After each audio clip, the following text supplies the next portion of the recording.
echiche akụluo nọ nke ọchịchị na ugbu a ji wee bata agago n'iru na-amịta ezigbote mkpụrụ dịka Chief Hamilton Ezeonu nke Ifite Egbaduji Village Nnobi kansụl Idemmili South zara nya bụ oku site n'ikesa akụrụngwa mkpuchi isi na uwe mkpuchi arụ nyere ndị na-anya ọgba tumtum nchute ego na Nnobi. Ya bụ ọganafọ Mogos nke bụ Nnobi ya bụ iji wee chekwa ndụ ndị na-agba ya bụ ọgba tumtum ma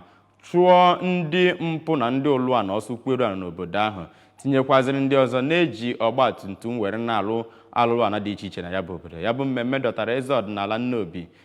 Nnobi bụ Igwe Nick Obi, onye isi oche kansụl kọmitii nchere oge kansụl Idemmili South, Odoziaka Amaka Obi, onye enyemaka pụrụ iche nyere gọvanọ Chukwuma Soludo n'ihe banyere nchekwa, Maazị John Chris Chigbo na ndị ọzọ. Onye nta akụkọ anyị Amaka Chibụzọ Okoye ji akụkọ a were abata.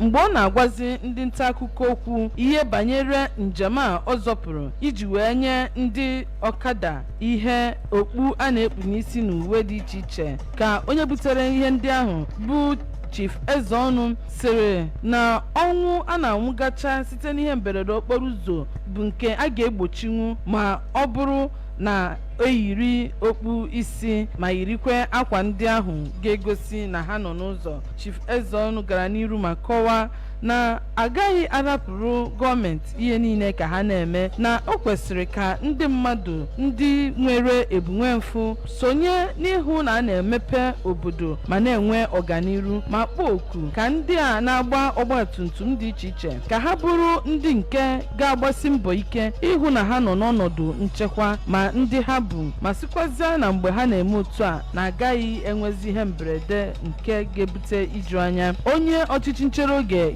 nke okpuru ọchịchị Idemmili bụ Oliakụ Obi gara n'iru ma kọwaa Chief Ezeonu dịka onye wepụtara onwe ya n'ihu na a na-enwe udo, ọganiru na mmepe tọrọ atọ si n'ọdịgori na mbụ wee rụọ ụzọ nke dị kilomita 2.2 n'ime ya bụ obodo Nnobi. N'otu aka ahụ ka nwunye onye gotere ihe ndị a bụ Dr. Thelma Ezeonu kwaladere na ihe mberede okporo ụzọ egbusigo ndị mmadụ, ma sikwazie na ụfọdụ bụ ndị ga-enwe mmasị igote okpu ndị a na akwa uwe eji agba ọgbatumtum, ma dịka obodo si wee debe isi ugbu a na ha agaghị emezu ya, ya mere di ya ji wee zọpụ ukwu dịka wee gote ihe ndị a wee kesee ya bụ okpu na akwa wee nye ndị ọgbatumtum. Ka onye steeti coordinator nke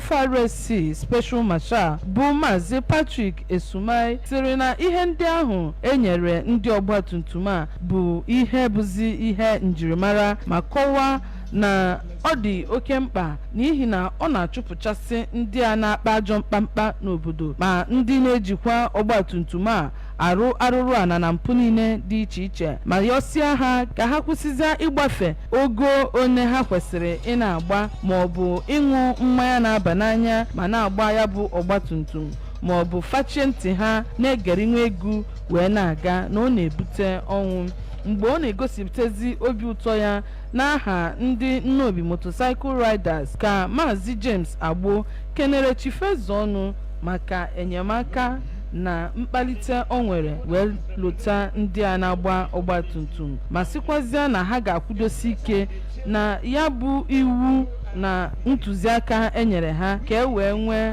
nwee ọnọdụ nchekwa, ma yọọ Chineke ka ọ gaa n'iru ma mejupụta akpa nwoke a nyere ha onyinye ndị a. Ekesarakwa ha akpa osikapa na ya bụ okpu isi na akwa ndị a ga-eji wee n'anya ọgbatumtum a. Ha ncha niile bụ ihe pụtara ihe dịka Chief Ezeonu nyefere ha n'aka ndị a na-agba ọgbatumtum. Abụ m Amaka Chibụzọ Okoye maka akụkọ ụwa ABS.